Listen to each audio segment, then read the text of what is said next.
Do they just like take your stories then and they just don't invite you on the show? Oh, I'm actually on the blacklist. So You're on the I've been on the blacklist. blacklist. Yeah, there's a woman who's the head of Fox News. Her name's Suzanne Scott. So No way. she's put me on the blacklist of Fox News. Yeah, I've been on the blacklist For years. what? I have no idea. I just know that I'm on the blacklist, and I have several friends who are, primetime hosts at Fox News, and even they're not allowed to have me on. Really? Yeah, they've told me that they've been told by Suzanne Scott that I'm on the blacklist. And I was like moping around, laying in bed, and I had the news on, and I heard Nancy Pelosi say, "A wall is an immorality, and it is not who we are as a nation." She was like pointing her finger, wearing the same color. And it just clicked all of a sudden. I said, what's an immorality is these politicians having their own walls around their own homes while American citizens continue to die.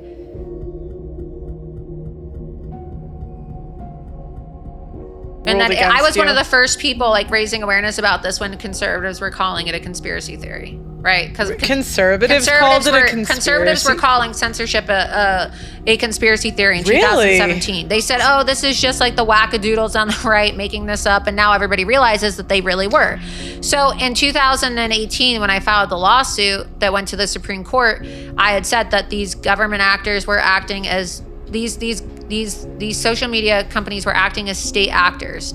No, they're nuts. They're totally crazy. But a lot of the conservative women are insane too. I mean, it's not even like an issue of feminist versus conservative. I can't stand most of the women in the conservative media world. I just can't deal with them, honestly. Yeah.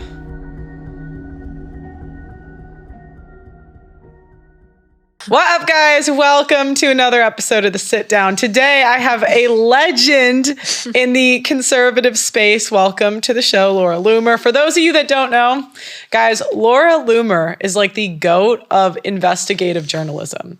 So we're going to get into it more, but you literally put people, illegal immigrants, on Nancy Pelosi's lawn. You just stopped by the White House and you got 15 people happened to be let go after you went there. And you really break stories all the time on Twitter. I don't think you get enough credit. So welcome to the show, Laura Loomer. Oh, well, thanks for having me. I appreciate you inviting me on your show. Great studio set up here. So yeah. You're quite notorious yourself too. You have managed to piss off more conservative trad women. I think that every single trad thought in the conservative movement hates you. Yeah, because if there was like an America's Most Wanted for, who these women wanted to go after, you're at the top of the list. It's just so obvious. But I love it. It's great. Yeah. So what are your, we're going to get into the trad hoes, but we'll get there later. So I actually was really curious. When I meet someone, I always kind of want to know what drives them. So, you work like crazy hours. You've really dedicated your life to getting President Trump elected. Some would even argue that he wouldn't be in office if it wasn't for some of the stories that you broke. So, what drove you to do that? Well, President Trump is a transformative individual, right? He has truly transformed the state of politics, not just here in the United States, but really around the world. And he's really transformed the Republican Party, and he's transformed our country for the better. He's somebody that I've always found inspiration from, even, as a teenager, just, watching The Apprentice and watching Donald Trump then as a reality TV star and as a businessman, entrepreneur, cultural icon. And so when he first announced that he was running for president, or when it was first kind of teased, right, by Barack Hussein Obama that Trump might actually run for president, when he was joking, right? Obama, of course, was joking about it at the White House Correspondents' Center. I remember telling everybody, he should totally run. Yeah. I would totally vote for him. And I remember my friends telling me, "Oh, you're crazy. You think that Donald Trump could actually, be president?" Everyone thought he was crazy, And this was when I was in college. And I actually met Donald Trump for the first time before he ever, expressed his desire to run for president, before 2016 at one of his golf clubs in Miami at the Miami Doral Trump National. And he was on the golf cart with Melania Trump, and he was standing right next to Tiger Woods. And I had, gone to the golf tournament with a friend of mine, and I was like, "Oh, let's go see if we could see Trump," right? Because I don't really know anything about golf, but I just wanted to see Trump. And we got to see Trump. So it was pretty cool. And then when I finished college and I moved to New York to work for Project Veritas full time, I remember when Trump actually filed to run. And I remember looking at everybody in the office, and I turned to James O'Keefe and I said, he's going to be our next president. So you were politically active before he even ran. Yeah, no, I've been politically active. So when I was in college, I was the president of the College Republicans in Florida. Wow. And I was very, very involved. I worked for the Republican Party of Florida. I hate to even admit this because it's embarrassing, but I guess, I wasn't going to root for the left or Obama. But when Romney was running against Obama when I was in college, I think everybody was hoping that the Republicans would win, even though Romney ran a terrible campaign. I was a field coordinator for Mitt Romney's campaign. So while I was going to school full time, I was also very involved in politics. I was working 40 hours a week and taking 21 credits a week. And I worked at the local Fox News station in Miami, Florida. And then ultimately I ended up meeting James O'Keefe, who's the founder of Project Veritas and now O'Keefe Media Group.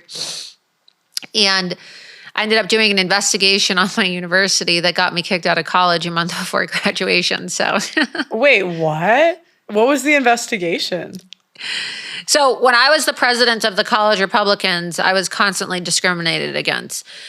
I mean, you would have these students that would do the most outrageous things. So at first I did a semester at Mount Holyoke in Massachusetts, which was, a very expensive liberal arts college for women. It was a women's college, and I quickly learned that it wasn't the place for me. I excelled academically. I always had a 4.0. I graduated with a 4.0 GPA from college, but I just couldn't stand the culture. It was way too liberal, and I felt like I had to walk on eggshells, or I was constantly reprimanded or made to feel like I was doing something wrong, right? Didn't have a social life because just felt like nobody liked me because everybody was such a radical liberal, right? Just surrounded by lesbians all day. And I don't hate gay people. It's just wasn't really the college experience I was hoping for. So I transferred after one semester, and I would have had to take a whole gap semester to go to the other schools that I got into, because I got into American University too in DC, and I thought, I'll go to American. And then when I looked at my options, they were like, well, you'd have to start, after this semester because they were booked up.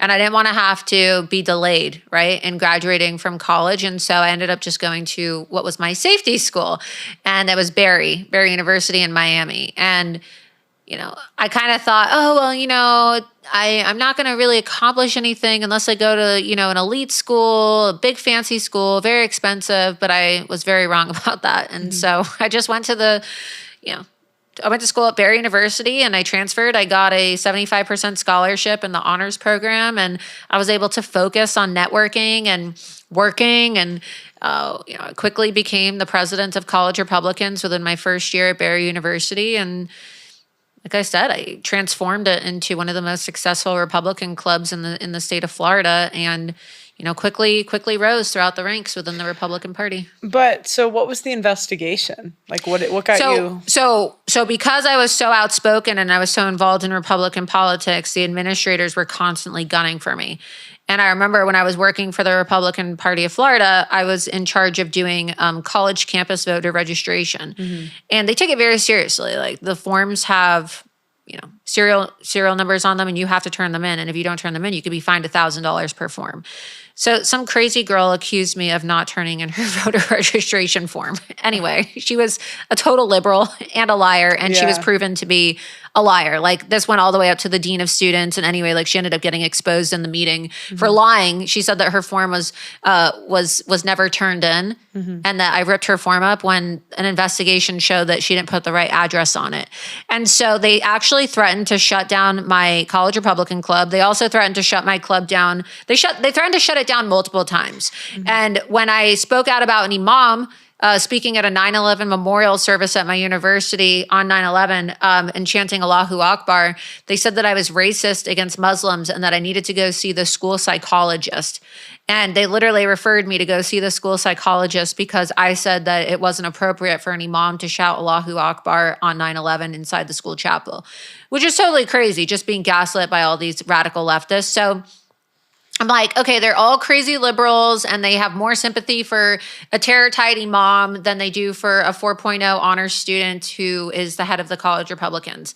And I ended up meeting James O'Keefe at a conservative conference, and I wanted to do an investigation on woke culture in schools. And I had this idea to create an ISIS club at my university because I thought, hey, if they're not going to let me have my Republican club, then I'm going to see if they'll let me have an ISIS club.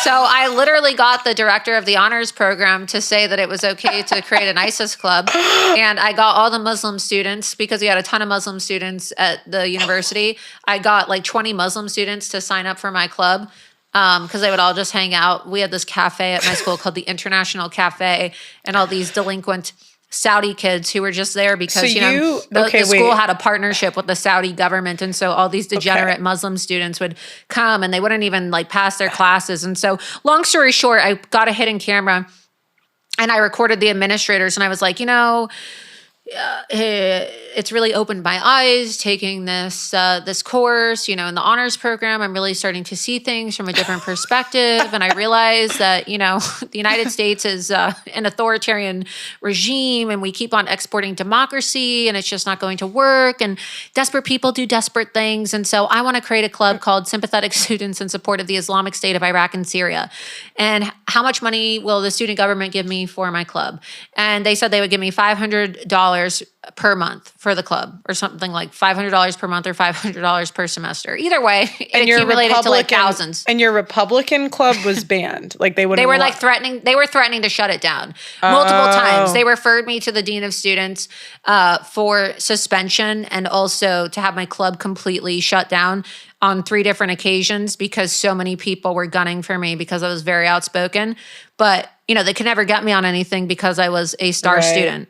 Yeah, I was literally the best student. And you weren't doing anything illegal that they could get you for. I didn't attend a single college party. Yeah. I didn't go to a single college party when I was in college at all. Mm-hmm. And so they couldn't ever get me on anything. And ultimately, what ended up happening is I got them on video saying, okay, you can have your club. And I asked if I could use the money that they gave me to buy night vision goggles in bulk at Costco. Like I made it sound so over the top, to send to ISIS. And they said, yeah, no problem. Just change your club name to Sympathetic Students in Support, from Sympathetic Students in Support of the Islamic State of Iraq and Syria to Sympathetic Students in Support of the Middle East. Wow. And this video's online. Okay, you can watch it. It's literally on YouTube. So I ended up getting kicked out of school. The professor filed a criminal complaint against me, said that I... A criminal complaint? Yeah, because he was embarrassed because he was a moron, because he signed off on an ISIS club. So then he filed a criminal complaint against me saying that I illegally recorded him. And then I got expelled from college, even though I was set to be the valedictorian. Oh yeah, this is at the top of your Wikipedia. Mm-hmm. Oh my God. And then James O'Keefe had to hire a nice Jewish lawyer to help me get my diploma since the university was refusing. Oh my! Because I was in the honors. program. You gave a speech to a crowd of anti-Sharia marchers in New York City, organized by ACT for America, and condemned liberals who align themselves with Sharia law. You put on a burqa? Yeah, so do you know that little feminist statue they have, the Fearless Girl statue in Wall Street? Okay, no, I don't, but I'll take your word. You should know about this. I might if I saw it. You've totally seen it. Okay. You know these stupid videos of these women in New York City taking videos with this? It's a little bronze statue of a little girl, and it's called Fearless Girl. And the stupid feminists put the statue next to the Wall Street bull, the bull with really big balls, because they decided that they wanted to have a feminist statement on Wall Street. Because there's too many men in Wall Street, they said. Yeah, I mean, if they could get it. So I literally took a burqa. Okay. It's like, women are like, I don't want to do the hard thing. And then there's not enough women. I took a burqa. They do the hard job. I took a burqa, and I covered their Fearless Girl statue with a burqa. So do you just find this fun? I'm just curious, because I'm looking at your Wikipedia. It's worse than mine's bad, but Like, I just want to know what's the drive, like, what's the drive behind it? Do you enjoy like trolling them? Do you believe I like it's like making a way point. to? I like exposing people. I just love it. Okay. I live for it. Yeah. Okay. I love it. I've just always really enjoyed shows where people get punked and people get called out and people get confronted on video. My favorite show growing up was that show Cheaters. I loved it. It was just so exciting to me. I loved it. Yeah. But I really just enjoy the adrenaline rush of catching people doing something that they're not supposed to be doing and exposing people. It's just what exhilarating. What did Julius Caesar do? you did a Julius Caesar. So they had a rendition of Julius Caesar, Shakespeare's Julius Caesar, in the park in New York, in Central Park, and they decided to make Trump Caesar. And so they had this rendition of it where they made it modern with all these feminist actors. So instead of like Romans, right, they had a bunch of women and black people stabbing the Caesar Trump lookalike. And everybody was bitching about it on television and on the news channels and talking about what an abomination it was. And I just got sick and tired of everybody complaining. And I decided to take matters into my own hands. So I showed up and I waited in line to get tickets. I paid a ticket scalper $500 cash for tickets. And I ended up standing up in the middle of the live performance. And right before they stabbed the Trump lookalike, I stormed the stage and ruined the entire play and started shouting about how you can't incite violence against the president of the United States. No, this is criminal. So funny. And then I got arrested by the NYPD. Yeah, I got arrested because I was standing up for Trump. No one else had the balls to do it. They were just like complaining about it. And I was like, how does nobody have the balls to shut this play down? They're trying to promote assassination porn about President Trump. So I literally just stormed the stage and ruined the Do you know what? thing. I wasn't that politically active back then. Like, I don't even, in the first like Trump election, I was like 21, I think. So I was in college. And I just wasn't paying attention to politics at all. But I just remember, so the month after he got elected, I went to this study abroad for a month in Martinique. And it was, I didn't know it at the time. You're talking about after 2016? Yeah. Okay. And it was like we had J terms. So it's like a month. You take a class for a month and it counts for like the whole, it's just for January. It's weird. It's like it was specific to my school. But so I went to a month to this like island in the Caribbean and I didn't know it was all with English majors because it was an English class. And they were so mad the whole time. Like I was on a month trip with all of these like crazy feminine, because I was an econ major. So like I didn't have a college experience with a bunch of liberal women. You know what I mean? Like my school was pretty liberal, but in the Where'd you go to school? I went to Elmhurst. Okay. But like it was a small school. It was definitely liberal. Like we were one of the first schools that had trans in the dorms. Like they were in my dorms. But yeah. We had those at Mount Holyoke. I was kind of unfamiliar with it all until I went to Mount Holyoke and you know, I was in a triple. With a trans? No, with two girls who claimed they were straight, and then I walked in on them one day making out with each other. Yeah. I mean, we had a whole floor of trans people. It was crazy. It was like... Yeah. I was on the third floor. Second floor was trans. But I had a boyfriend. Mm-hmm. Yeah. Like this guy I was dating who, you know, was going to a different school. And I just remember, like, they were like, we don't want you to ever bring your boyfriend over to the dorm. This is a female space. And I was like, so I'm not allowed to bring my boyfriend over if he wants to come visit me. But you guys are allowed to make out with each other. I don't know. I just had to leave. I couldn't take it anymore. Yeah. Well, then the final straw for me wasn't even the boyfriend. You know what these bitches did? What? I had a Republican elephant poster on my wall, and they literally ripped it off the wall. And that was the final straw. I was like, I'm transferring. I'm getting out of here. Yeah. I mean, for my school, it was really major dependent. So you might be surrounded by liberals if you were in a certain major. Does that make sense? So like the English majors were just, oh my God, that was was the worst month of my life. Do you know how miserable as a human being you have to be for me to be on a tropical island and want to leave? Because we would be they were all fat too. So they couldn't hike or do anything. They would just, but I just remember like, I feel like now it's like kind of cool to wear a Trump hat. Like it's, you know, like mainstream celebrities are totally okay supporting Trump, but 2016 was like peak woke. Like people were so politically divided on Trump. So it's almost like a different level of brave that you were back then, because it wasn't cool to do at the time. No, it and really it was actually wasn't. kind of dangerous living in New York to do this kind of stuff because people were really physically violent. I mean, I had been out with some, Trump supporters when I lived in New York, and people actually had their faces bashed in with beer bottles. Like people were physically attacked. There used to be a time in this country right after Trump got elected where if you lived in a blue city or a blue state, you would get the shit beat out of you if you walked down the street in a MAGA hat. Yeah. But now, I mean, it's totally normal. People do it all the time. But back then in 2016, 2017, 2018, yeah, it's not safe. So you got arrested. Were you charged with anything or what happened? Yeah, I got charged with trespassing, even though I had a ticket. It was stupid. And disorderly conduct. And so did you get, so then happened? I had to pay a fee. Mm-hmm. A couple $1,000s, I think. It's a long time ago. This was 2016. It says you raised $12,000 for it.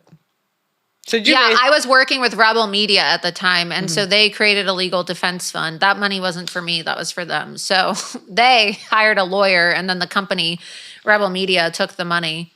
So that was another thing I didn't really like, is because they made it look like it was my legal defense fund when it was actually created by Rebel Media, right? Mm-hmm. So they took the money to hire this attorney, and then I think there was like a $1,000 or $2,000 fine. I don't remember.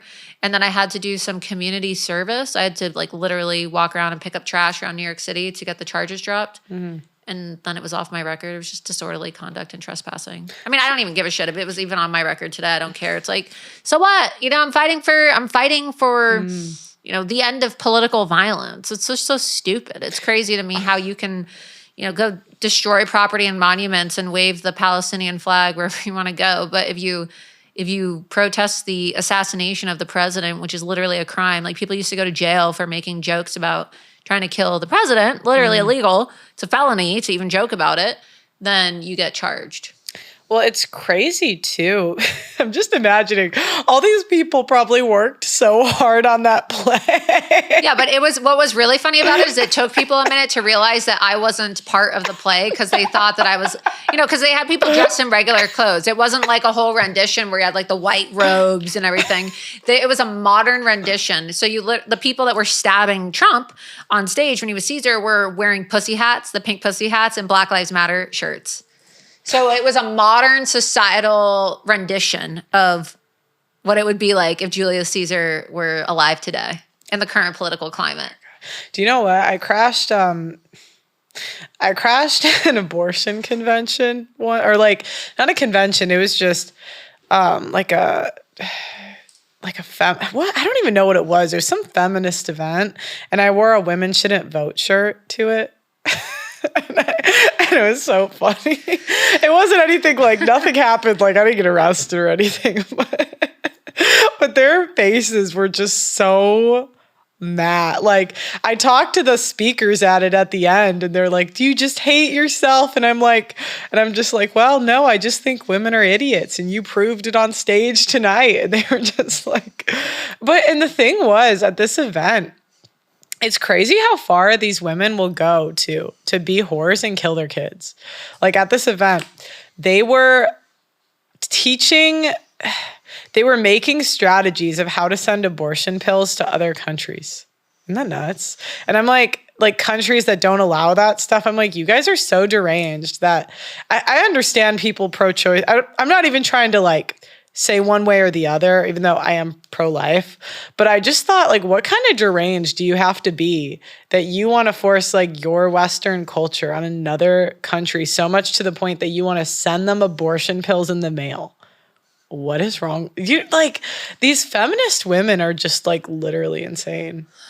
No, they're nuts. They're totally crazy. But a lot of the conservative women are insane too. I mean, it's not even like an issue of feminist versus conservative. I can't stand most of the women in the conservative media world. I just can't deal with them, honestly. Yeah. Well, yeah, it's all. We'll get to it. I kind of wanted to ask you about. But it's just funny when they're like, oh, these liberal women versus conservative women. When you get down to it, there's really no difference. No, I know. I did. You know what? So I was telling you. Yeah, we'll talk now about this. I was telling you I'm not a fan of the sisterhood. That's why I think your content is really funny. Every time I log online, Pearl's fighting with another person. You're like fighting with another conservative woman, which is hilarious to me because I think it's really funny how a lot of these women get trolled by you personally. I know. I've never been a girl's girl, so I like watching it. Well, they'll just be thirst. You know what's so funny? I don't do anything. There'll be thirst trapping, and all I ever do is I quote tweet it. I do the same quote tweet. I say, I've never seen women fight harder for anything than the ability to be naked. And I'm like, it's crazy. Wait, no, Pearl. So, you're telling me that for this podcast, you're not going to post a promo that says, Laura Loomer is my special guest on my podcast. Tune in. They're like, no, and I'm like, they'll be. That's my favorite is when they're like, I'm here at the White House, or I'm here. I don't know. It's just like, oh, I'm about to drop an exclusive report. Oh my gosh. Tune in. I'm like, what does your cleavage have to do with this report? No, and do you know what's annoying? I just think it's really funny. There's some meme that I saw where it's like, whenever guys want you to focus on something, and it showed it like perfectly focused and leveled. You'll have to look at the meme. I forget where I saw this meme. And it said, when a woman wants you to focus on something, and it showed like the content zoomed in on her cleavage. Like it was just comparing how men and women, if they want you to focus on a certain topic, like the men would actually focus on the object or the subject, and the woman would make themselves the focal point. Well, it's even funnier because I don't even tell them they're bad for doing it. I just point out they're doing it. Do you know what I mean? I just point out it's a thirst trap. I don't say, "Hey, you're ruining their whole shtick." I know. I don't say because what want they'll people do to think that they're geniuses. Come on, Pearl, you're ruining the whole grip. No, but conservative think that they're so intelligent. Conservative men are like the biggest simps because they'll die on the hill. They'll attack me for noticing that they're naked. I'm like, if your skirt You're just jealous, Pearl. Like, you're just jealous. You're just jealess that you'll never be that I'm like, hey, look it. You can be hotter than me, but you're still naked. All right. You can you win. And then these women are like they'll send their followers after you and bully. And they don't have anything of substance. I don't call them. They just attack. They attack your looks. They do the same to me. They call me all types of names. I'm like, I don't call them ugly. All I say is, hey, this girl's naked. I mean, she knows what she's doing here. But what conservative women will do is they'll toe the line as much as they possibly can so they can get the sexual attention while claiming purity. At least the hoes are honest, right? They just say, I'm a whore. And I'm like, thank you for the honesty. Well, honestly, what's your price? These girls, they say that the only thing that's stopping them from being treated like OnlyFans girls is the fact that they say that they're conservative Republican commentators. Yeah. Otherwise, you would literally think that their content was for OnlyFans. I know. I mean, the half-naked photos with the guns, with the poor trigger discipline. Oh my gosh, the calendar gate. The calendars. It's just, And it's so crazy. It is like OnlyFans content. And do you know what? For the younger women, I'm like, look, she's trying to catch a man. I'll let her go. And I'm not saying she should or shouldn't. I disagree with you on that. I don't even think that should be excused because this idea that you have to basically sexualize yourself to get a man, and I'm not a feminist. I'm not a feminist. I really am not one of these women that's but that's not what I'm saying. Only like me for my personality. But this idea that you have to take your clothes off in order to get a boyfriend is just so. I mean, you don't have to, but it helps for them for what they're trying to sell, right? I'm not trying to. I don't know if it does. I'm not trying to excuse it. All I'm saying is, be honest about what you're doing. I see what you're doing. You're trying to get a boy. You're trying to thirst trap. I'm not saying it's right, but I'm like, all right, whatever, go ahead. But can we just? And I've had women block me, unfollow me, all because I said, "Hey, you're naked." It just. But what's even more? Sorry, this is where I was going with it. I can at least understand where they're coming from when they're young, single, and trying to catch a guy. what I cannot understand where they're coming from at all is when they're old, married, and they have kids and a husband at home. What is wrong with you? At least I can like somewhat be like, at least the young women, you could say, well, they're like young, you know, people do dumb stuff when they're young. Maybe they'll mature, they'll get older. They're bored because they're trying to they're trying to convince themselves that they like their lifestyle. And look, I recognize my life, right? I'm going to be 32 soon. Mm-hmm. I'm not married. Mm-hmm. I don't have kids. I'm not sitting here crying about it. I don't care. Like, if it happens, someday it happens. If it doesn't, like, you know, whatever, you know, it is what it is. But a lot of these women, they make content trying to convince themselves in the world still young. That, oh, you know, the best thing that ever happened to me was getting married and having kids. And it's like, if the best thing that ever happened to you is getting married and having kids, you would be home with your family and your husband and your amazing kids that you want everybody to think are so amazing instead of posting thirst traps of yourself online. So either your kids are not fulfilling you, your husband is not fulfilling you, or you're just not a good partner and you probably are not happy with your relationship or your marriage. And they use their family for clout. They totally do. It's like, why are you, like, they almost use their husband as like an accessory bag. Like, it's almost like a Prada bag, like the way they they post it on social media. It's all fake. I mean, you and I were talking about this last night at dinner. It's like, I don't know. I personally, it's called a personal life for a reason. Yeah. And even if I was married and I had children, I would never post photos of my husband. I would never post photos of my kids online. It's called personal because it's supposed to be personal. And I just think that when women go out of their way to post these like fairy tale photos on social media where it's like, oh, happy anniversary, baby. I love you so much. It's the most perfect relationship ever, blah, blah, blah, blah, blah. It's like, who are you trying to convince? Like, why do you have to write a story for other people? You know, I just find it to be very weird. And they use it as a way to win arguments. Yeah. Like, it's like, oh, here's my husband and kids. I'm like, do they want to be put in the middle of, like, because you know how it is. When you're in politics, they will go through any means to try to attack or destroy you. So that it's not that they just try to ruin your life, but who's next? The people you love. So when you're doing very political content and you're using your boyfriend, your husband, your kids as a way, to win arguments, you're like basically what putting is a target on them. Correct. Like what's the, like, I'll see a lot of like I see Matt Walsh do this all the time where he like is like, oh, my kids, my wife. And I'm like, do you know, like, you go after the trans people. That is a vicious group. I've pissed off every group. They're violent. They're killing people. I'm like, why would you want to put They're militant. Yeah. And like, I'm not going to, be holier than thou. You know, I understand that mistakes can happen, right? But it's just like at 40, what's your excuse? Like, it's kind of the same reason I was explaining before. At 22, okay, you can kind of chalk, like if someone commits a crime at like 20, you can kind of chalk it up to they're young, they can rehabilitate. But it's like at 40, I'm not trying to say it's the same thing, but do you get the point? No, like it's like when you're like 40 years old, you could like. I think that a lot of people, especially like social media influencers or content creators, they feel this pressure to keep up with appearances. Like, I have to make everybody think that I'm some holier than thou, super religious person with a happy family. And it's like, they're probably miserable.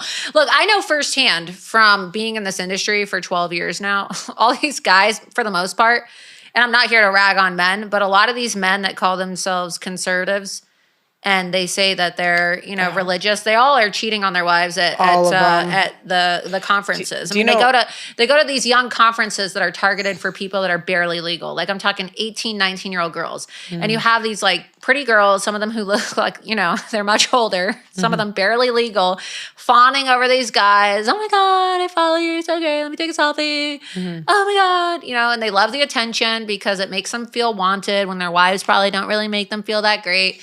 And they all cheat on their wives. Some of them are gay. Like some of these men are closet homosexuals. I've seen it with my own eyes. So for me, like anytime I see it, especially with the women, it's like, you were just at a conference cheating on your husband. And how many of the women have nannies raising their kids? Like how trad are you if you pay someone to do your job? Do you know what I mean?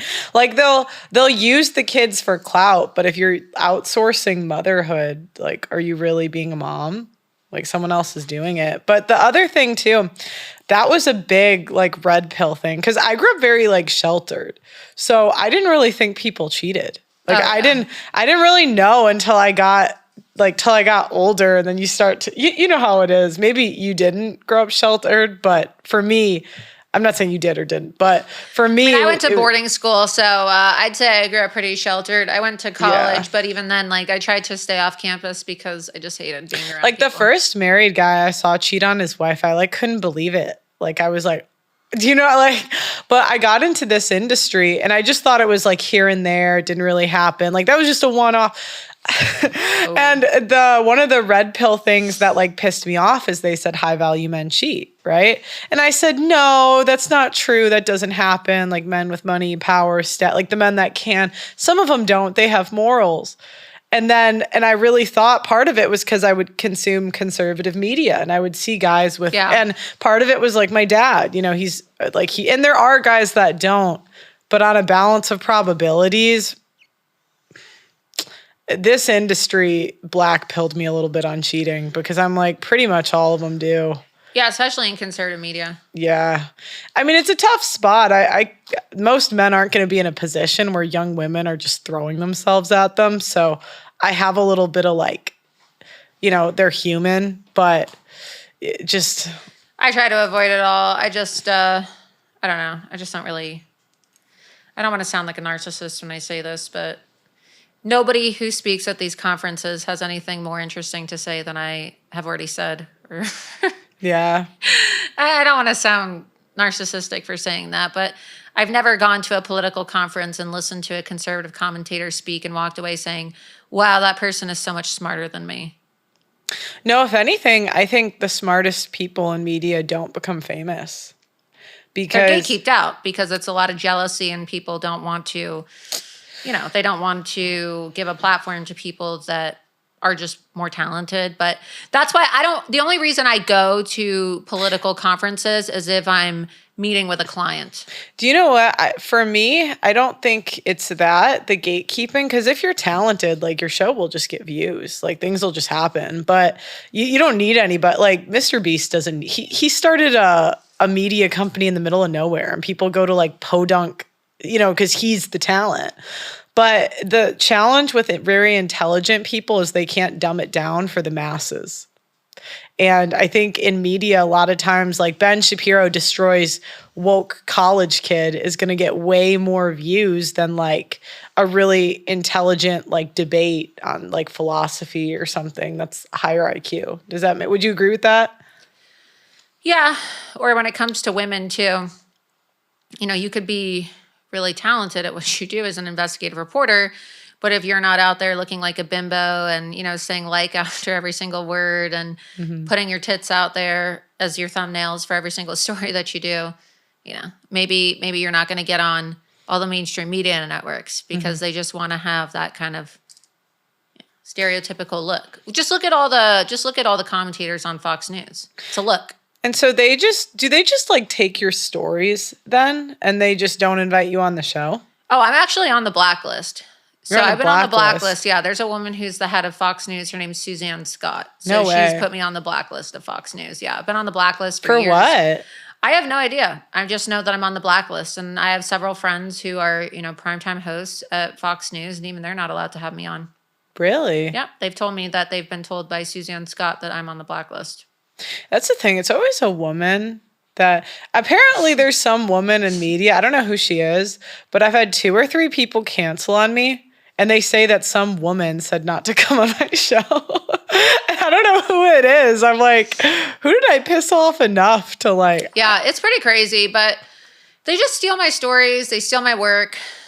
But it is what it is. I mean, I'd say that my following is so large now that people, before it was hard because not enough people would call it out, but now it's so obvious to people where the content came from. So if somebody ever steals my story, you know, I have my own followers. It's like a Loomer's army. That's what we call it. And they literally will just go ratio them and say, oh, Laura Loomer had this first. So it's, there's a lot of plagiarism. I mean, you've seen it. There's a lot of people that plagiarize concepts for media or show concepts. And What happened with, okay, I need you to talk about Nancy Pelosi. I've seen that video. That one's funny. How did you come up with that idea? How did you put that together? Actually, So, first, for it my was audience. January of 2019. Wait. For my audience, they might not know what happened. So tell them first what you did and then tell them how you came up with it. So, it was so funny. When Trump was president the first time around in 2019, we had a government shutdown. And it was the longest government shutdown in U.S. history. And it was over funding for the border walls because the Democrats didn't want to approve $5.7 billion for President Trump's border wall. So President Trump wanted to build a border wall on the U.S.-Mexico border to keep all the illegals out. And Nancy Pelosi said no. And a lot of the Republican rhinos said no. So around the same time, because this was January, around the holiday season, there was an illegal alien who killed a cop in California. A really sad story right before Christmas. And I just remember seeing how the Democrats were more outraged over there being a government shutdown because, Donald Trump wanted this funding for his wall than they were about the fact that an illegal alien murdered a cop. And so I remember being really upset and kind of depressed because, it was right after I got banned on Twitter. I got banned on Twitter permanently in November of 2018. And I just remember being at home in Arizona, where I'm originally from.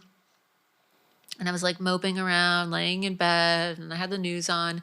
And I heard Nancy Pelosi say, "A wall is an immorality, and it is not who we are as a nation." She was like pointing her finger, wearing the same color. And it just clicked all of a sudden. I said, what's an immorality is these politicians having their own walls around their own homes while American citizens continue to die. So I don't know how I just came up with the idea while I was laying in bed. And I said, I could easily go down to the Mexican border and find some illegal aliens or show how easy it is to get into this country illegally. Mm-hmm. Or I could go to the Home Depot and get some illegals. So that's what I did. I literally rented a car the next day. I swear to God, I was in the kitchen with my dad and he was making an omelet. And I said, he was making me some eggs, like an omelet and some potatoes. And I was like, gotta go. He's like, aren't you gonna eat this? I said, nope, gotta get on the road. I gotta be in California. So I literally rented a car. And I remember going to Enterprise like right away and getting a car and driving to the Mexican border. And I had this videographer guy that I was working with at the time, and I told him to meet me there. And we drove down to this borderline called Otay Mesa and got out of the car, and I filmed myself going through the hole in the wall on the Mexican border to show how easy it is. So I stepped into Mexico. It's really it was really. Oh yeah, it's on video. I stepped into Mexico. Mm-hmm. And I was like, look, I'm in Mexico. Now I'm in California. I'm in Mexico. Mm-hmm. Now I'm in California. And so I was able to show how easy it would be. And I was like making it really theatrical. And I said, oh, well, I guess I got to go claim sanctuary now. This is at the time of all the sanctuary cities. Right. When everybody was talking about sanctuary cities and illegals being protected, I said, I got to go find a nice rich Democrat to claim sanctuary. I pretended like I was an illegal alien. So then I filmed myself driving from the border to San Francisco and the Napa Valley, which was where Nancy Pelosi's big vineyard is. And, it's a sanctuary city. So the illegals there are free to just be illegal. They do catch and release. If you're illegal, they will identify you and then they'll just release you back into the public. And so I went to the Home Depot and I found several illegal aliens and I asked them if they were there illegally. They said yes, because they're not worried about it. They were from Mexico and Guatemala. And I told them that I was filming a political movie and that I wanted some illegal immigrants and I was willing to pay them cash. And so they got in their truck and they followed us in our car. And then I've just filmed them. I, got them construction hats and I got a tent and I had them. Did they understand what was going on? Well, I speak Spanish. Okay. So they knew that. Hola, were they amigos. scared? Were they scared of being like on a politician's lawn? They didn't care. That was the whole point. Oh, because to just show how brazen it is because of California's policies, the catch and release, that you could literally bring illegal aliens to the Speaker of the House's home and hop her fence. And so I decided to make it really theatrical, and she didn't have security. So I literally got a tent at Walmart. How did she not have security? Being as hated as she is. I got a soccer ball, because Hispanics like to play soccer. They love it. I don't know what it is. Those little Mexican men, they love playing soccer. They love kicking balls. And I got some Mexican Coke, like the real stuff in the glass bottle, not that cheap shit, the real Mexican Coke. And I got a trampoline. And then I got photos of all of the high profile cases of American citizens who had been murdered by illegal aliens. Mm-hmm. And I had them laminated at FedEx. And I got zip ties. And I made the illegal aliens unpack the tent and pitch the tent and set the zip ties up and hang the photos of every single American high profile case that had been murdered by an illegal alien on the tent. And then Nancy's, they were just playing this shit all over the news. Oh, a wall is an immorality. It's not who we are as a nation. And I got red spray paint and I spray painted immorality in red letters and it was dripping. So it looked like blood. And I sprayed it all over the tent and it was dripping all over the photos of the people. And then I filmed myself reading their names while the illegal aliens were standing next to me. Were you? And they didn't know what was going on because they didn't speak English. They're illegals. And so the cops showed up. And I bet they kind of agreed with you, right? I bet they kind of liked you. But the cops, no, they probably loved it. But they were asking for ID, and I was just playing it up like, ID, what is that? That's racist. I thought that Governor Gavin Newsom said that ID was racist, right? But I was able to show how the illegal aliens on her lawn this is like the third person in line to be president of the United States. Right. Right? Didn't have IDs, and they didn't do anything except let them go. Literally, they were illegal aliens. I mean, you could see it on camera. They have no ID. And we did it on purpose. So then I thought, the only reason why it ended up going super viral, it was live streamed. I did this live and it was live streamed all over the internet. It was the #1 trending stream online. It was all over the news. Everyone was talking about it. And then the cops literally were on the phone with Nancy Pelosi because they had to ask her whether or not she wanted to press charges. And so everybody's watching this live and she declined to press charges because she would have had to press charges against illegal aliens. And it would have made her look like a total hypocrite. So I realized the only reason why I didn't get arrested and charged is because I had illegals with me. So I thought, I'm going to do this again, but I'm just going to dress up like an illegal. So then I dressed up in a poncho and a sombrero, and I took the tent to Governor Gavin Newsom's house at the California governor's mansion, and I pitched a tent on his lawn. And he allowed for San Francisco to be covered in shit and needles, Yeah. So I brought bags of poop, and I put them all over his lawn, and I brought hypodermic needles with me, and I just opened 100 needles, a bag of 10. Oh my and I gosh. sprinkled them all over the governor's lawn. And they told me not to hop the fence. And I was like, whatever, I'm hopping this fence. So I was dancing in my, with my mariachi hat and my sombrero and my maracas. It's all on video. And ultimately I got arrested and they charged me with trespassing and I got taken to jail. But it was to prove a point. It was to show how the Democrats will charge you for trespassing if you hop the wall at their home. But as we've seen over the last several years, they think it's okay for illegals to trespass on our borders. So it was important. And I don't care about getting arrested because for me, it proved a point and it proved the hypocrisy of the Democrat Party. And so was that? Is that on your record? Did they? No, I had to hire an attorney. So I had to hire an attorney, and then I had to fly to California for court. And these coalition of angel moms. Angel moms are women or parents, right? Angel parents, they call them, parents whose children have been murdered by illegal aliens. They actually showed up to my court date, and they stood in solidarity with me, and they protested outside the courthouse. And, wow. Yeah, and so the judge ended up. It was an agreement, so I had to do. I think it was 32 hours of life skills courses. So I had to take a course for 2 weekends in a row in California where I had to sit there with a bunch of career criminals. And, it was a group therapy session. And so there's all these career criminals and then And it was like an alcohol, it felt like an AA What did they class. do? What did the other people do? Were you asking them what they did? So it was really fucked up because the guy who was they put ex-criminals in charge of these sessions because they're like, I'm an ex-criminal and I'm here today to show you guys that you don't need to be like me and you can turn your life around. So they have these hardened criminals who actually serve time teaching the life skills courses. And one of the girls was a prostitute. One of the guys was a big time hacker who had to make an agreement with the federal government, actual criminals. One of them was a shoplifter. One of them committed armed robbery. One of them's a gangbanger. And this guy who's in charge of it was a Mexican gangbanger.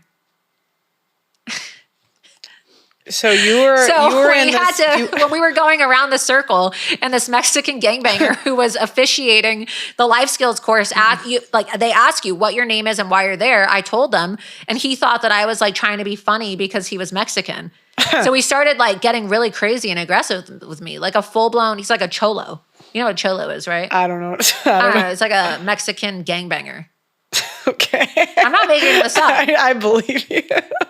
So this cholo started getting really crazy, and he's like, "Get the fuck out of my class! Get the fuck out of my class! You think you're gonna be racist towards Latino? I'm a Latino. You think that this is funny? You think I'm a border hopper?" And he got really crazy with me, and I was like, "Respectfully, sir, that is literally why I'm here."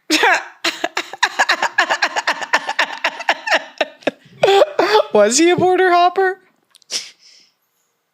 No, he was not illegal, but he was getting offended because he was Hispanic and he thought that I was, I was like, it would be even funnier if he actually was illegal. So you have like a court officer who you have to call that like facilitates your like life skills or whatever your punishment is. And I had to call them, and they had to call the guy managing the life skills class to tell them to let me in because he kicked me out of the class because he thought I was being a racist. When that was literally the reason why. Like, sorry, I'm not a prostitute. When they threw me in jail, when I had to almost spend an entire night in the Sacramento County Jail, which is like one of the worst jails in the country. It's literally like one of the top 10 worst jails in America. I was in there with hookers, like actual prostitutes. Did you when they book you, they put you there, and like the girls there were booked for prostitution. Did they do anything like crazy in jail? Like, did you see anything? They were just sitting there. Okay, so it wasn't anything like that. No, they were just girls that were literally booked for prostitution. One of them was a drug addict. I wonder how you would do in jail. Like if you were like there for a couple months. Well, when I was arrested, I was wearing a beige Ralph Lauren turtleneck. I feel like, oh no. So like all these girls are dressed like prostitutes in their fishnets and they look like shit. One of them's a drug addict, like scratching her skin in the jail cell. Mm-hmm. And one of the girls just turns to me and goes, My, what did you do? Baby girl, you do not look like you fit in here. Because I'm literally wearing like a beige turtleneck and like black pants, and I have a nice like Ralph Lauren belt on. And you're sitting in jail. And I'm sitting in jail with all these. Was that your most viewed YouTube video? I'm like sitting in jail with these girls that are there for prostitution and selling drugs. And I don't know. It was just crazy.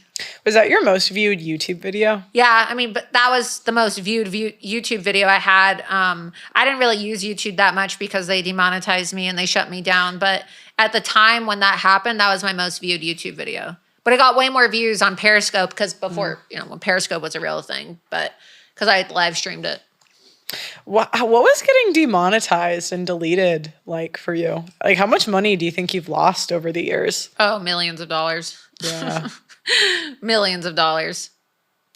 Like I'm not, no exaggeration. Millions. No, in 2019, I had an Instagram account that had 500,000 followers just like completely taken from me. Mm-hmm. And this was before like all the monetization stuff blew up. And I built that account without even having to post like any thirst traps. Seriously. Mm-hmm. And it was just all like based off my intellect and the stories that I was breaking. You know how hard that is to get like a news account as a woman? Mm-hmm. And that was taken from me. And that was in 2019. Since then, I've run for Congress twice. And, every single week I'm in the national media. Mm-hmm. Literally, if I didn't have my Instagram banned and taken away, I would probably have like 5 or 6 million Instagram followers.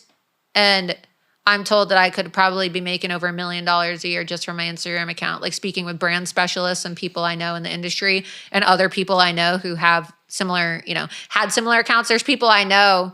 Like at that time, I was actually bigger than Candace Owens at that time. Mm-hmm. When it was 2019, I had more followers on Instagram than Candace Owens. Wow. Because that's like when she was really blowing up, right? I think it was like 2019 is when she really blew up. Mm-hmm. 2018, 2019. And so she has, if you compare the trajectory of people in their careers, look at her. She's been able to have books. She's been able to get millions of followers on Instagram. And I just think like if I hadn't been shut down, would I, be in that same position given the fact that I had more followers? When you just compare where people are over these last like few years or 6 years and where they were when you were completely shut down. There's people I knew who had no followers and now they have more followers than I do because they've been able to, have unrestricted social media. So it's career for me. That's just one example, right? Yeah. Because, and I think I even used her as an example in one of my lawsuits to show the damages, right? To show the screenshots of how, oh, look, at this point in time, this is how many followers she had. This is how many I had, just to give an example. And now look, right? She has one of the biggest shows online. And I sometimes wonder if I hadn't been shut down and I hadn't been demonetized and, I hadn't had my Wikipedia page completely taken over with lies, where would I be? I might be in the United States Congress right now. I could be a lawmaker. Who knows? And so definitely lost millions of dollars. And for wait, sure. Who did you sue? Twitter, Facebook, Google, Apple. Did you get anywhere with it or no? It went all the way to the Supreme Court. Oh, really? And they ruled then against I was you? one of the first people like raising awareness about this when conservatives were calling it a conspiracy theory, right? Because conservatives called it a conspiracy. Conservatives were calling censorship a conspiracy theory in 2017. They said, "Oh, this is just like the wackadoodles on the right making this up," and now everybody realizes that they really were. So in 2018, when I filed the lawsuit that went to the Supreme Court, I had said that these government actors were acting as these social media companies were acting as state actors in coordination with the government in a conspiracy, a coordinated conspiracy to silence and censor conservatives and interfere in our elections. That was in 2018 that I said this, okay? I was so ahead of the curve. Who said you were, like, which conservative said that? I mean, if you go back and you look at all the mainstream conservatives, they tried to brush it off when like Alex Kirk? Jones and myself... Like I mean, Kirk, yeah, like I get along with Charlie, but Charlie is one of the people. There were a lot of people at first Shapiro, that didn't take. Yeah, all of them. When I think of that they now realize that it's real because it's happened to them too. But when it first happened, like you could not get any of these people to speak out about all the censorship against people because it was all of the controversial people like Laura Loomer and Paul Joseph Watson and Alex Jones. That's the thing. Like so many conservatives aren't really free speech absolutists. Because like they're selling that they're free speech, right? But they're not because they only jump on things when it's trendy and they're not willing to like lose their money. The only person I can really say, you, Crowder, like I really, obviously Nick, but I try to stay away from that topic. But I like Nick, but no. But do you know what I mean? Like it's really not. Sure. Like they're just like I can't think of any other than it really is true. Do you know what I mean? Like there's very few that are gonna say their thoughts at the cost of money. Like even Candace Owens, like I think it's pretty convenient. We might cut this, we might leave it, I don't know. But like her Israel stance has shifted the second like she's not paid for it anymore. Do you know what I mean? Like, I just think it's really convenient that her opinion changes now. Do you know what I mean? Yeah. I mean, I just think that the rules are different for different people. I mean, the stuff that she says about Jews, she's allowed to say openly on YouTube and she is allowed to be monetized. And yet I was making comments like that about Islam and Muslims and I was completely demonetized and shut down for hate speech. So I don't know. It seems like the rules are a little different for some people and some people are able to have larger channels and I was never able to even I wasn't even able to get my videos posted when I ran for Congress. They shut my account down when I was in the middle of my congressional campaign, and I was the first candidate in the nation to run for office who was denied all access to social media. No way. So I had no Twitter, no Facebook, nothing. Even when I won my primary. Nothing. No, they wouldn't allow me. So they kicked you off of all social media platforms. Before I ran for office, and then I was thinking that when I ran, they would be required by law to give me an account. They literally changed their policies just so that they could keep me off because I was such a high-profile individual. No way. And people said that I had no chance of winning my primary. I won my primary. Trump voted for me because I ran in Palm Beach. Mm-hmm. He literally voted for me. He endorsed me. And even when I won my primary and I was the official Republican on the ballot in the general election, I wasn't allowed to have any social media. And the Republican Party didn't issue a statement in my defense or anything. Didn't do anything to help me. Wow. So So I was, everybody wants to complain about censorship now, but I've been dealing with it since. yeah, I mean, you've been dealing with it for a decade. You're really one of the OGs. That's crazy. Yeah, I literally have been dealing with censorship for a decade, and I was one of the first people. And so that was one of the really like disheartening things when I got into media, was seeing how many of like my favorite conservatives could really be bought, and just how like really you, Nick, and Crowder are really the only three that are not, that I would say are free speech. I'm sure there's more. I just can't think of any, because you three are really the only ones willing to say what you think, and you guys disagree on certain things. You're not all on the same page, but you're all willing to say what you think, even if YouTube kicks you off, even if YouTube deletes you. Well, I don't even bother with YouTube anymore because it's just. No, we're going to get you back on YouTube. Come on.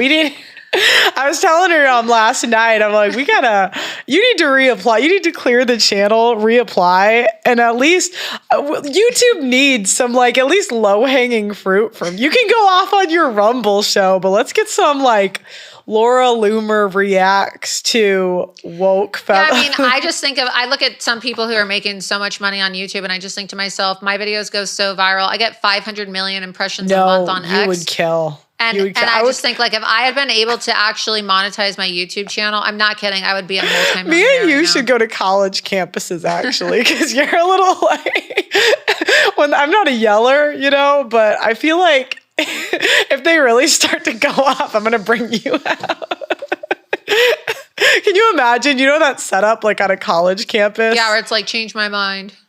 Yeah, I don't know. Myron did it recently. Did you see that? No, what did he do? Oh, I'll show you later. But he went on a college campus, and there's just all these woke kids. It's kind of like what Ben Shapiro used to do. What did he do? Did he hold up a sign and say, "Women deserve less"? Change my mind. No, I think he just gave a general speech in the beginning, but he would just tell these fat people to lose weight. He would there was a lesbian he that gave me a copy of his book, and it's literally been in my trunk. I read it, but it's literally been in my trunk for book. Months. Why Women Deserve Less. And it's so funny because I don't know why I haven't taken this out of my trunk, but every single time that I get my car washed, or any single time I'm with a friend and putting groceries in my car, they always crack up because the first thing they see when they open up my trunk is the book in the corner of my trunk that says Why Women Deserve Less. It's just, I don't know. I just forgot to take it out, but it's really funny. How did you like Fresh and Fit going on there? It was good. Yeah, you had fun. I was ruthlessly attacked for months on end because all these jihadi Muslims, Myron's Muslim. And so they got mad at him for having me on because we're friends, right? Myron and I are friends. I get along with Myron, and they got mad because, I criticized Islam. And so they tried to say that he was a bad Muslim because he didn't attack his friend Laura Loomer and put her in her place because, she's talking about Islam and Muslims. Oh, Myron's another one, free speech absolutist. But yeah, keep going. Sorry. And so he was to be fair, one of the girls asked Laura about this, and she was just answering the question. It's not like I went on Fresh and Fit to talk about Muslims, Yeah. And so I kid you not, it was just nonstop harassment, It was one of his better performing episodes, though. I mean, they got a ton of views and people clipped it, and it was super viral and it was all over the news. But I enjoyed it. It was fun. Do you know, I've gotten in trouble too because people sometimes when I interview somebody, I'm not here to debate it. Do you know, I'm here to ask them about their opinion. And they just everybody wants a debate. And it's if you're going to have a guest on your show, are they allowed to talk? Or what's the point? Why would anybody want to go on anyone's show if all you're going to do is just bitch and moan about their opinions as opposed to letting them talk freely? And it's if you wanted to schedule a debate, then we'll schedule a debate. Do you know what I mean? But but people just get so sensitive. They're acting like I used the N-word. All I said was that Islam oppresses women, and that set so many people off. I mean, it literally went on for 3 months. Yeah. I start to think I can see why with what we have going on here. I'm do you know what? I can kind of see maybe they have a point. About what? No, you said Islam oppresses women, and I said I can see why with what we have going on with the whores in the West. They're put on a burqa bitch. Like they're probably over there like, hell yeah, we do. Because they can watch us on the shows and we have all these freaking like, I mean, you know what it's like here. I'm not saying they should. I'm not trying to debate like that at all. But somebody did a video like that a while back. It was like, Islam's right about women, changed my mind. Yeah. Tell me about, you just went to the White House and you got, I don't want to, am I allowed, can I say you got 15 people fired or like? I mean, look, President Trump decides who he's going to fire, but yeah, I was at the White House and met with the president. So what was in the binder? Receipts. Yeah. So I'm going to explain this to they might not know. Laura went to the White House, and what I saw on Twitter was you had a big binder full of stuff. You scheduled a meeting. Well, they said it was a binder. It was like several papers, yeah. That you scheduled a meeting with the president, and the next day, 15 people were fired. Bunch of people were fired, yeah. That's hilarious. So what was it? Were they like talking shit about him? Were they like... Some of them were Biden holdovers from the previous administration who just shouldn't be in positions of intelligence, like the NSA and the NSC. Mm-hmm. And so, these are intelligence agencies in our government. And so very powerful positions that have been weaponized in the past during the first Trump administration to spy on the president, to attack him, to weaponize our intel agencies, to literally stage a coup against him. And I don't know, some of his own staff, for some reason, don't give him this information. And they don't do proper vetting on a lot of these individuals who work with people who hate Donald Trump, people who participated in these intelligence operations and lawfare campaigns against President Trump. And so I just tell him what he needs to know. And I tell him important facts. It's just factual information. There's no spin to it at all. It's just showing the president receipts and who people worked with, what their associations are, what their previous statements were. And clearly some people who work for him are trying to protect some of the bad actors who are in his administration because there shouldn't be this much outrage over it. If somebody's disloyal to the president, why would you want them in an intelligence role where they could undermine the president? So, well, why they're just pissed off because I tell the president occasionally, when he seeks out my advice, and he's on video saying that he seeks out my advice, I just tell him information that he should know. I don't try to splice it or dice it or, spin it in any capacity.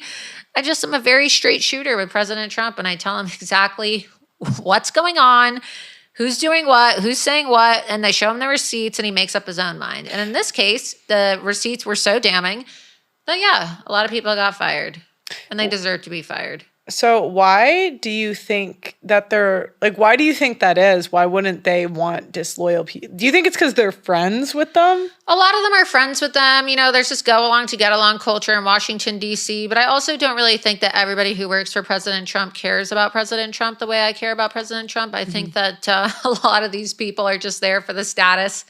They're just there because, there are people who worked on his campaign. Some of them were incredibly disloyal, Like who? Like what did they do? Some of the individuals are quoted making derogatory comments about the president.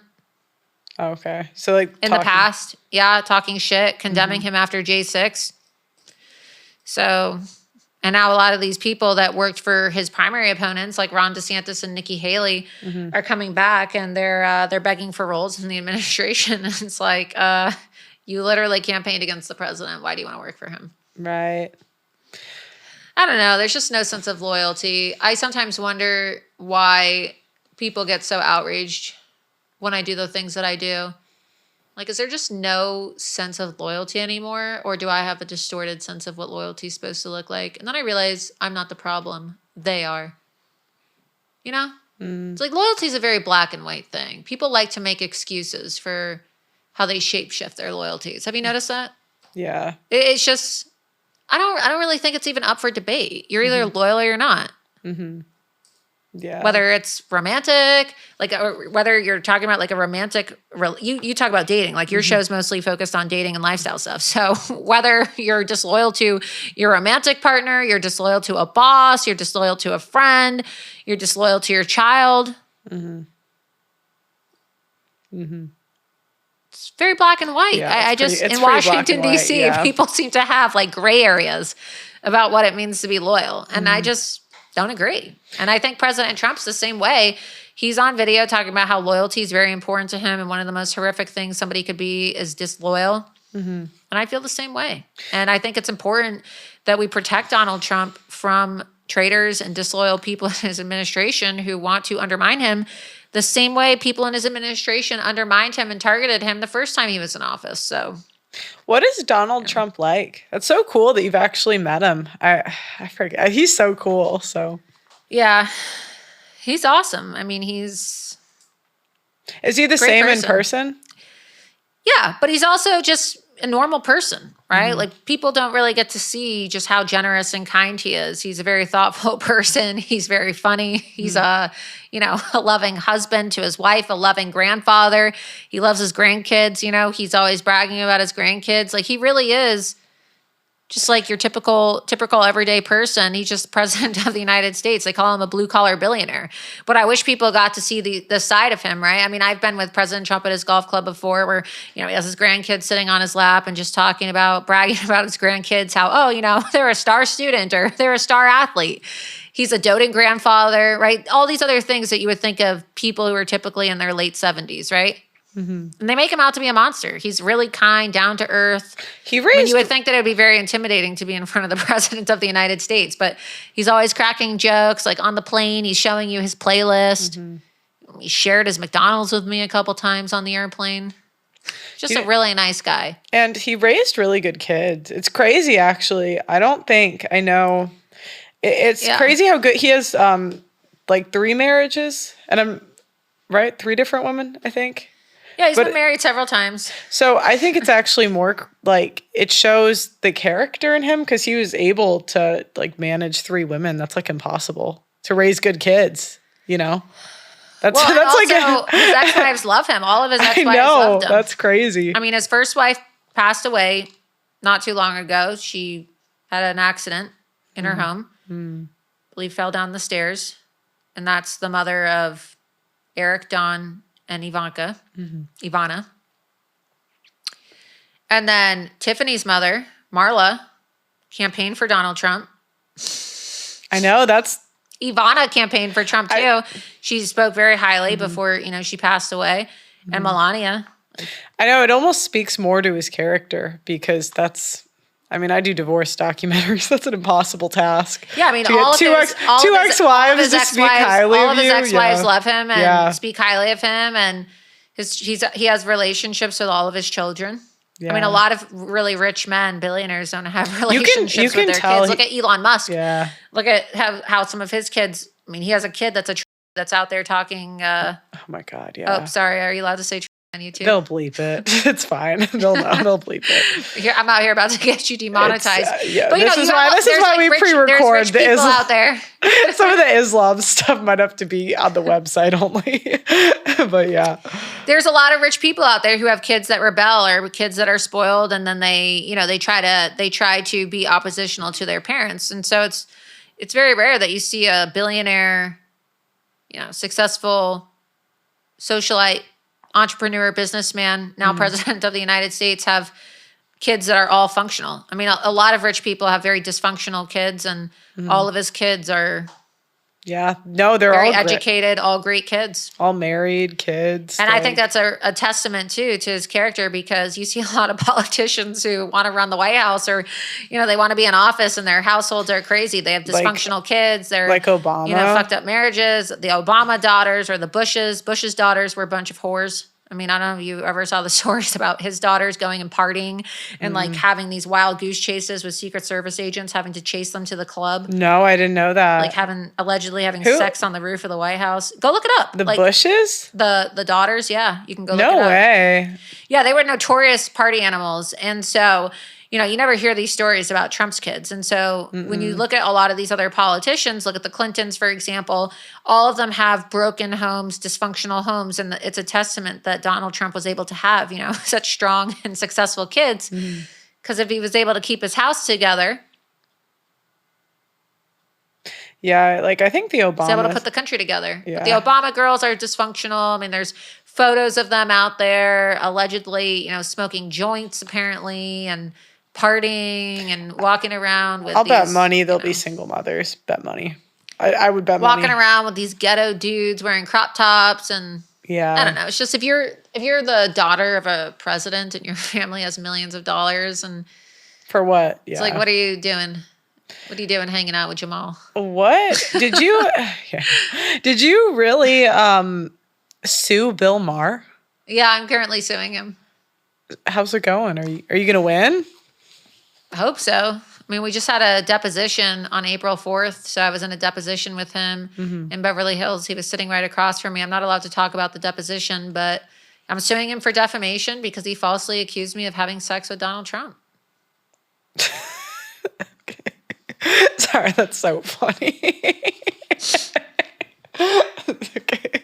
I hope you win. That would be so funny. Was he surprised? He accused me of having sex with Trump because Trump invited me as his guest to the presidential debate. And I was able to fly with Trump to the debate. Whoa, that's so cool.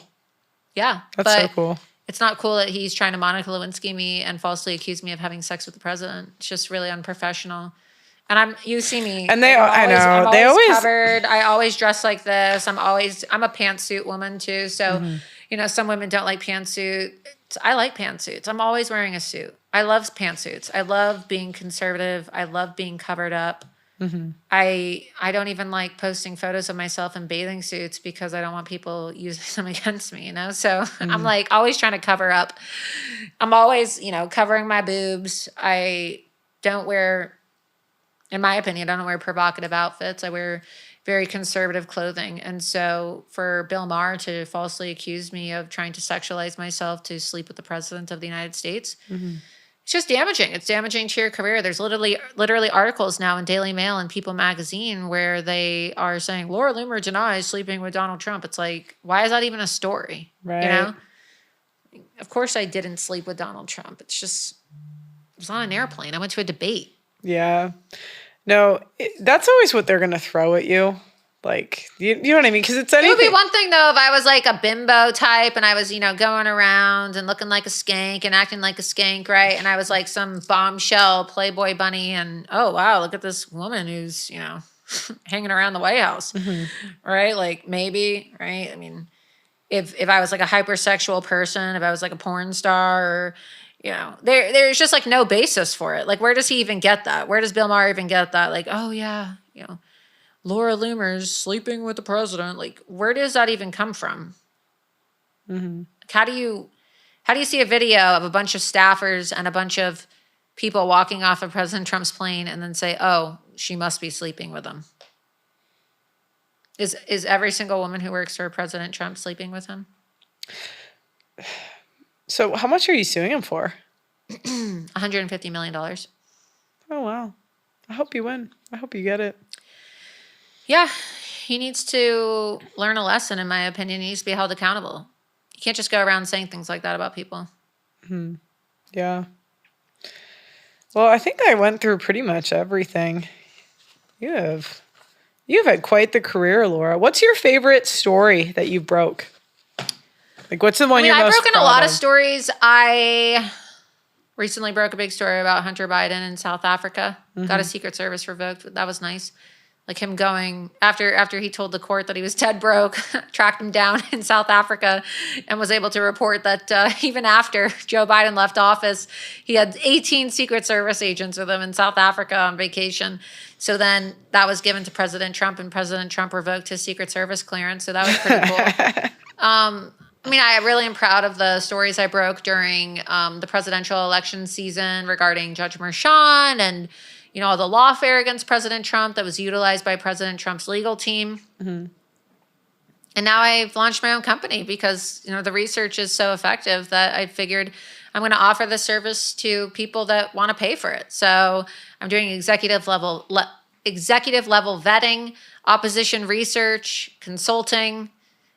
You would find this interesting. We're doing something called matrimonial due diligence, where we're offering services to vet the prospective sexual partners of people on a confidential basis. So if you're a rich individual or just, any individual, it's really. Cheaper to do it before. It's cheaper to. It doesn't matter. It doesn't matter how much money you have. It's cheaper to vet. If you are a successful individual and you're worried that somebody's trying to honey trap you or use you for your money, or you want to make sure that you're not marrying or dating, or what do they call it? Sticking your dick in crazy, right? Mm-hmm. You want to make sure that you're not sticking your dick in crazy, right? We say at Loomer Strategies that we do the legwork for you before you spread yours. So at Loomer Strategies, you can hire us. You can hire us to vet your sexual partners. Yeah, and there's no one better than you. Like, there's nobody better at breaking. Look at all the information that I uncovered about Ashley St. Clair, or Cashley, as I like to call her. Just on my own accord. Yeah, Elon Musk needs to hire you. Right? If you're watching, Elon. Yeah, he should hire you to vet his baby mama. If you're watching, Elon. I have a service. I am available to vet your baby mamas, Elon. Oh my gosh, did you hear that? Were you the one that broke what was her name? The Asian chick? That he allegedly offered the No, I didn't break that, but that was so known. I knew people that said that they were going to parties and that she was there and she was openly talking about it. Apparently Tiffany Wong. But I don't know. There's so many women these days. They say things. You don't know if someone's joking or not, and who knows, right? Maybe it was a joke. I don't know what her conversation was like with Elon, and I'm not here to defend Elon either. But I'm just saying that there's a lot of men out there who have a lot of money. Look at Shannon Sharp right now. I knew. Oh. There's a lot of men out there Yeah. who have a lot of money, and for some reason they want to have sex with like kind of mid women, in my opinion, who don't really have much to offer aside from, being semi-attractive, whatever. Being down to fuck, I don't know. But I don't really understand what somebody like an Ashley St. Clair had to offer Elon Musk. But now, right, unfortunately, he has a baby with her for the rest of his life. And she's trying to, portray him as some evil person when he offered her $15 million up front and was paying for her to live in a $40,000 a month condo. With a private chef and private security. Hillary Crowder did the same thing when she was getting $30,000 a month. While claiming Crowder was an abuser. Yeah, and then she's out here selling her Tesla, acting like, oh, I'm so broke. Elon cut my child support. It's like, he literally offered you $15 million upfront plus $100,000 a month. So what is that, $1.2 million a year just for like taking care of a baby? It doesn't even cost that much. So think about that. She was going to get $15 million upfront. All she had to do is be quiet, plus $1.2 million a year in child support. She could have got a really great financial advisor. I'm sure Elon would have hooked her up with his money manager, made some investments and even quadrupled that money. Mm-hmm. That's all she had to do. That's all she had to do. She wanted to be an e-celebrity. She thought that Elon was going to marry her.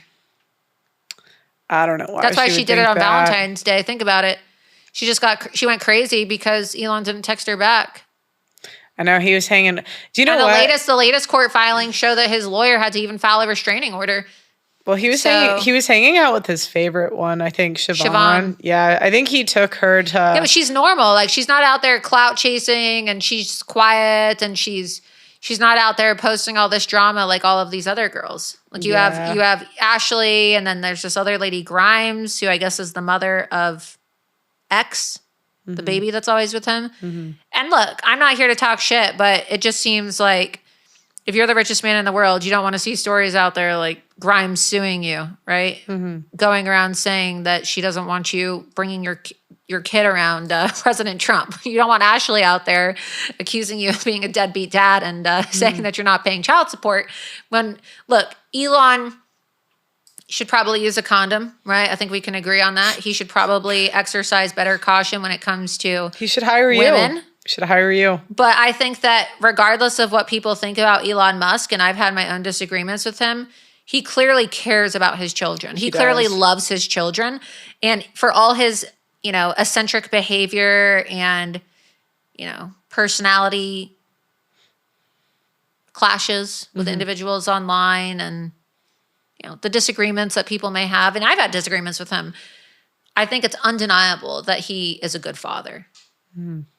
I mean, maybe he doesn't get to see his kids all the time, but I don't think that any of his kids are going without anything. He seems like the kind of dad that would give his kid anything without caring about the price tag. So if there's one thing that I'm not going to believe about Elon Musk, it's all these women saying, oh, he's not giving me child support.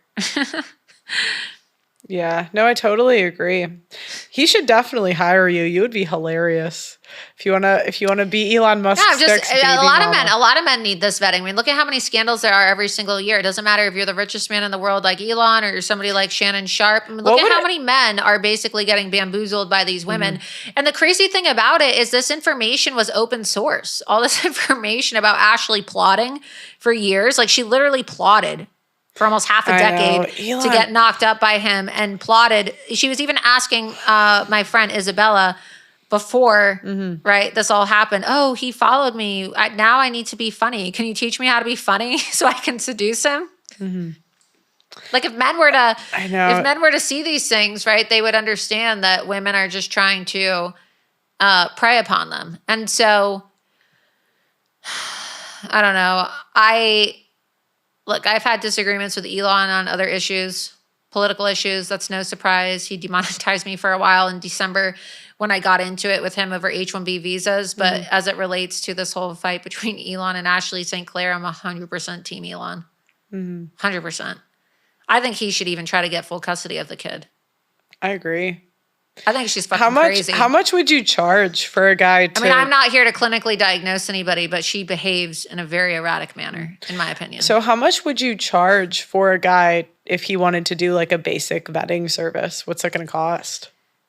It really honestly depends on what they want to know, right? Because it's a case by case basis. Do you have like they're going to be wondering what's the range? Like, can an average guy afford it or no?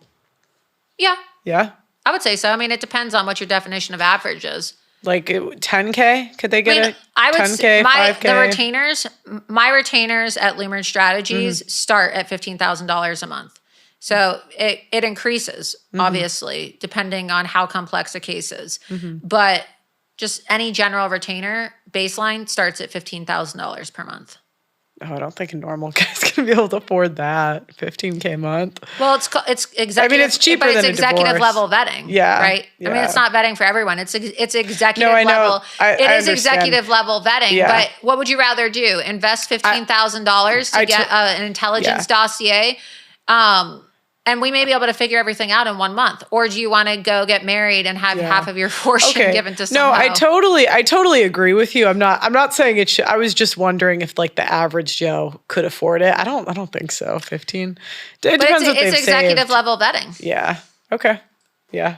I was just curious. It's executive level vetting and opposition research and intelligence grade information. I mean, they're terrorists, some of these women. So you got to treat them as such. But it takes a lot of time, and it's a valuable service.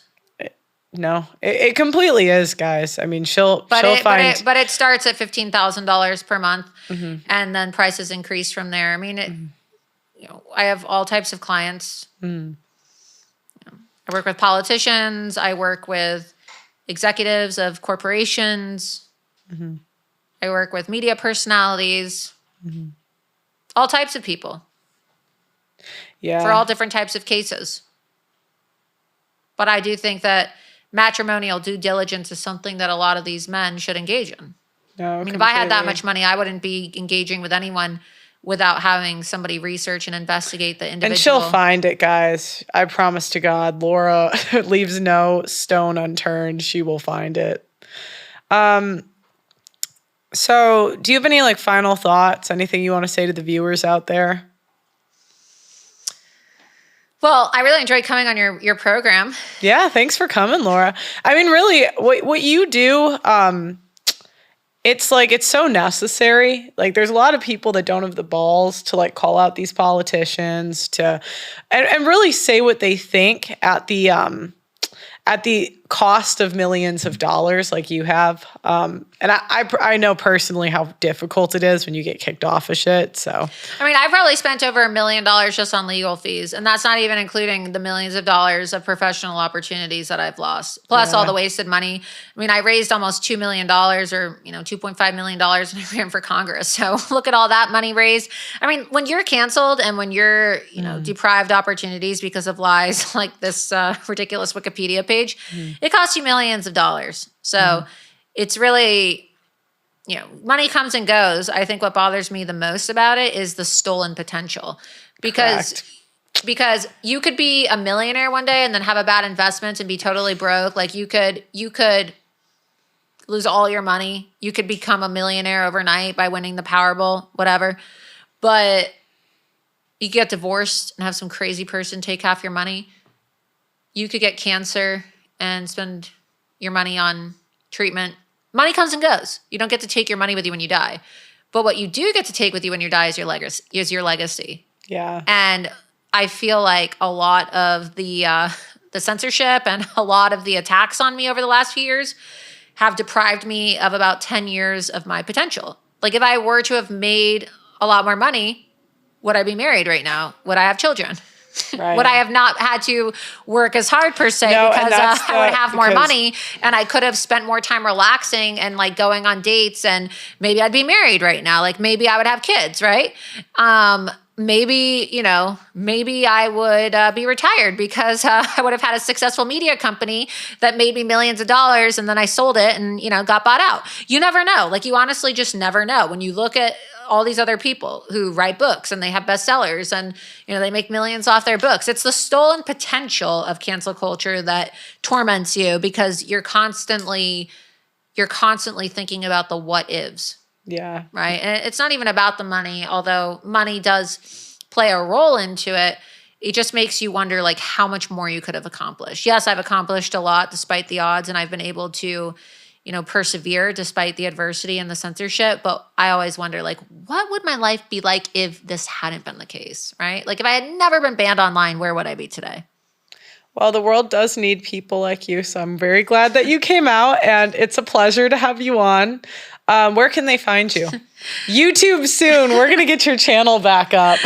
Yeah, you're going to get me back on YouTube. Well, you can follow me on X at Laura Loomer or at Loomer Unleashed. I have a show on Rumble every Tuesday and Thursday called Loomer Unleashed. It's at 9 p.m. Eastern.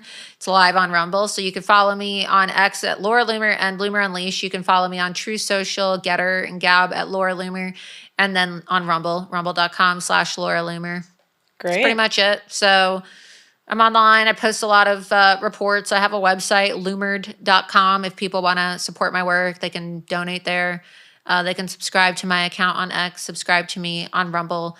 But I operate as an independent reporter, so that's where you follow me. Great. Yeah, guys, Check out Loomered Strategies. I know this isn't a political show, but hey, I think that a lot of people need matrimonial due diligence. They do. I mean, if you think that your partner's cheating on you, right? I think there's a lot of things that could come of this service for a lot of people. And it may sound like a lot of money, but honestly, if you were paying somebody an hourly rate to do investigations for you, it would come out to... Yeah, 15, because you could get it done in like a month, so they could budget 15. Yeah, it just really depends on, maybe people want a rolling retainer. I mean, like I said, for some of these executives or people who are, entertainers, and maybe they have a very active sex life and they're going through women on a regular basis. Like maybe you want someone on a retainer on a monthly basis. Shannon Sharp should have called you. If you want to have sex with OnlyFans hosts, call Laura. She'll vet them. Maybe I should get not my own OnlyFans. Like I would never create an OnlyFans. But maybe I should create an account just for research purposes. Well, I had a different PI on my show, and he said that there's women that like you see date all like the famous men, and you wonder why. Like, why would these guys all date the same woman? Like, guys don't want passed around women, yada yada. It's because these women are vetted, and they know they're not crazy, and they know they don't talk, and there's not a lot of women like that. And so basically the benefit to the women... Well, their services, like it's legalized. It's basically like legalized prostitution. It's their escort services where these men will basically just rent companions and they're escorts, right? So they're high-end women. No, they're not. But a lot of these women that don't talk, that will go to the events with you and that will be with you and they'll be your arm candy, they really are escorts. And they, their services. When I lived in Palm Beach, I knew people who operated, they called themselves matchmakers, but they were really escort agencies. Yeah. Oh, wow. And they would just select, they showed me how it worked one time. They would find people, like the women don't have to pay for the profiles because the women obviously are like who everyone's seeking. Yeah. And these people, these men, these like very wealthy men would just tell this matchmaker what they were looking for. And you would have all these women and they would tell them to submit like provocative photos and everything. And they would create profiles and then they would set these men up with women that they think could be fits for them. But it was all geared towards attractive young women who wanted to have rich men. Right. But that's basically like an escort service, right? That's not even really matchmaking. I would say that is just glorified escort did the work. guys have to pay to go on a date with them or? Yeah. Oh, so the men. They had to pay the agency. It's almost like a madam. Are Does the that make women sense? getting paid? I mean, after the fact. Yeah, I guess. I mean, if you're on a date with a guy and like, it's, this guy likes you. He thinks you're hot. Go out with him. This is what he does. This is, and then in the profiles, it would say how much money they make, what they're looking for. Wow. I mean, it was very obvious. So Dang. I would say that that's just glorified escort services, but It sounds more like gold digging services. yeah, but a lot of men are okay with that these days, and they're actually hiring these matchmakers to set them up with arm pieces or eye candy. And the reality is that unless you have a prenup or unless you like actually trust this person or unless you have something in writing, right? And from my understanding, like there wasn't anything in writing or anything legally demanding Ashley St. Clair to keep her mouth shut. Yeah. Or this OnlyFans thought who is now accusing Shannon Sharp of threatening to choke her.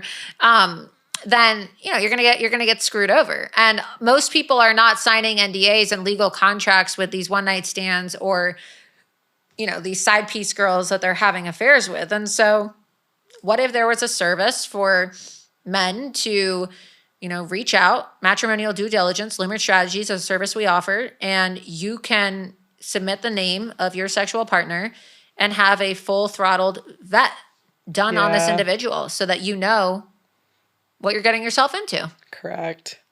Yeah, I think it sounds like a great service. Whether you want to get married, bang some hoes, whatever you want to do, you'll help them, right? Yeah. Well, nothing like illegal, obviously, but yeah. Nothing illegal. Yeah. But you'd help a guy if you just wanted to bang hoes, right? I mean, it's none of our business what you're doing with these women. We are not engaged in any illegal activity, obviously. But we assume that if you want matrimonial due diligence, obviously, you're going to be sexually involved with this individual at some point or another. And so it is called matrimonial due diligence, which gives the assumption, of course, that the individual paying for the service is sexually involved with the individual or has a desire to be sexually involved with the individual who they You have consent forms? Are looking to, there's non-disclosure agreements. You should do consent forms. Like I consent to this, that. I don't know if you have it already, but these days it's like the BDSM stuff. I wouldn't, if I was a guy and a girl asked to do that, I would need something in writing. The girl asked what? Like, that's what happened with Shannon Sharp, is she was into the BDSM stuff. And so that's very dangerous. Yeah, but we're not doing it. We're not doing anything illegal. We're simply providing people with research about the individual that they want to potentially marry or date. I'm saying it's probably going to get to the point where these men need consent forms so they can't be accused. I'm surprised that men aren't already doing that because, especially if you're rich, I'm surprised that these men aren't making women consent to wearing body cameras. Yeah. I know that sounds crazy. I'm not suggesting people start illegally recording people who they sleep with.